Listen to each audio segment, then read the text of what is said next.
பனி இஸ்ராயல்களுடைய, அதாவது டோட்டலாக அல்லாஹ் வந்து பஹராலிருந்து ஆரம்பிக்கும் போது முதல்ல வந்து யூதர்களை பற்றி ஃபுல்லாக வந்து அல்லாஹ் அதில் கம்ப்ளீட் பண்ண அவங்க எப்படி வழி தவறினாங்கன்ட்டு. அல்லம் சூறால அல்லாஹ் சொல்கிறான், நேர்வழி காட்டு, யாருக்கு நீ அருள் புரிந்தியோ அவங்களுடைய வழி, நீ யார் வழி தவறியவர்கள் கோபத்திற்குள்ளானவர்களும் வழி தவறியவர்களுடைய வழியும் வேண்டாம் அப்படின்னு.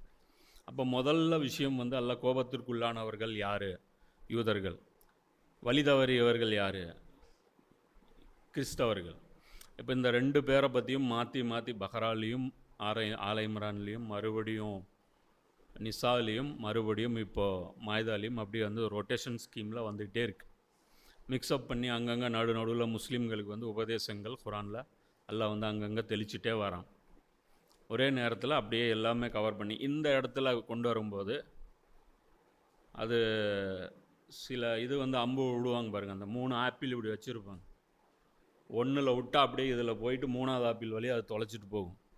இப்போ இங்கே கொண்டாந்து எல்லாம் உம்மத்தே முஸ்லீமாவையும் கொண்டாந்து நபி ஸல்லல்லாஹு அலைஹி வஸல்லம் அவங்களுடைய சமூகத்தையும் கொண்டாந்து நிப்பாட்டிட்டான். இந்த சூறாவில் தான் தொடக்கத்தில் அல்லாஹ் என்ன பண்ணுறான், ஷரியத் தீன் வந்து முக்கமல் ஆச்சுங்க. ஷரியத் இல்லை, ஷரியத் வந்து கண்டினியூ ஆகிட்டே தான் இருக்குது. ஷரியத் வந்து புதுசாக அது வந்து எக்ஸ்டென்ஷன் ஆகிட்டே இருக்கும். ஆனால் தீன் வந்து முக்கமல் ஆயிடுச்சு. அது தீன் கம்ப்ளீட் ஆகுறதுங்கிறது இந்த வானம் பூமியில் இது வந்து கிட்டத்தட்ட பல 400-500 கோடி வருடங்கள் எவ்வளவோ டைம் எடுத்துக்கிச்சு இந்த பூமி உருவாவதற்கு, மனித குலம் வந்து தோன்றுவதற்கு ஒரு சில வருடங்கள் இருந்துச்சு. அதுக்கு முன்னாடி என்ன நடந்துச்சு அப்படிங்கிறத பற்றி நமக்கு வந்து அது கிளியர் கட் இல்லை. எல்லாம் ஒவ்வொரு காலகட்டத்திலும் ஏதோ ஒன்று நிகழ்த்தியிருக்கான்.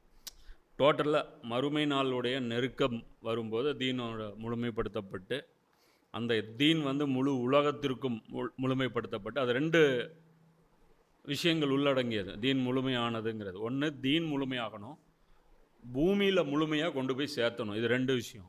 நபி ஸல்லல்லாஹு அலைஹி வஸல்லம் காலத்தில் தீன் கம்ப்ளீட் ஆயிடுச்சு. ஆனால் முழு தீன் அரபுலகம் அளவில் தான் அந்த தீன் வந்து மனிதர்கள் பார்த்தாங்க.